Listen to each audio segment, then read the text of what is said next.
Hi, everybody. This week, because Democrats and responsible Republicans came together, the government was reopened and the threat of default was removed from our economy.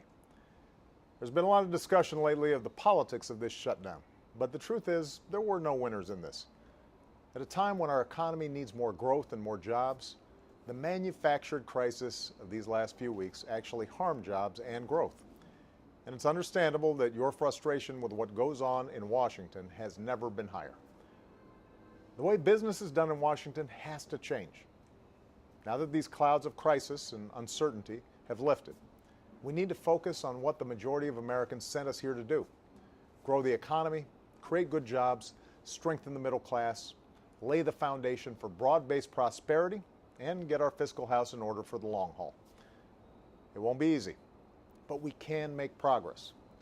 Specifically, there are three places where I believe that Democrats and Republicans can work together right away. First, we should sit down and pursue a balanced approach to a responsible budget, one that grows our economy faster and shrinks our long-term deficits further. There's no choice between growth and fiscal responsibility. We need both. So we're making a serious mistake if a budget doesn't focus on what you're focused on: creating more good jobs that pay better wages.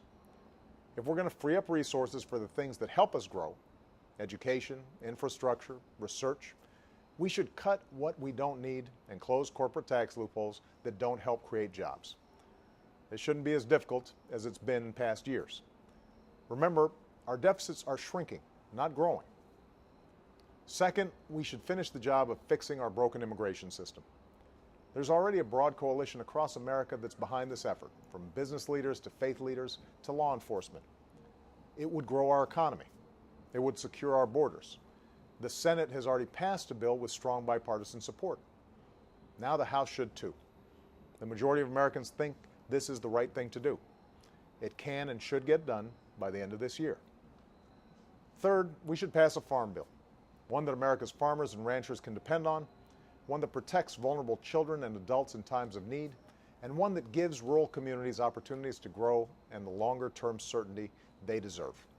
We won't suddenly agree on everything now that the cloud of crisis has passed, but we shouldn't hold back on places where we do agree, just because we don't think it's good politics, or just because the extremes in our parties don't like compromise. I'll look for willing partners from either party to get important work done. There's no good reason why we can't govern responsibly without lurching from manufactured crisis to manufactured crisis. Because that isn't governing. It's just hurting the people we were sent here to serve. Those of us who have the privilege to serve this country have an obligation to do our job the best we can.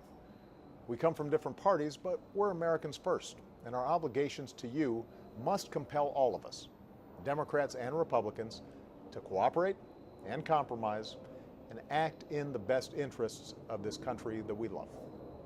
Thanks, everybody, and have a great weekend.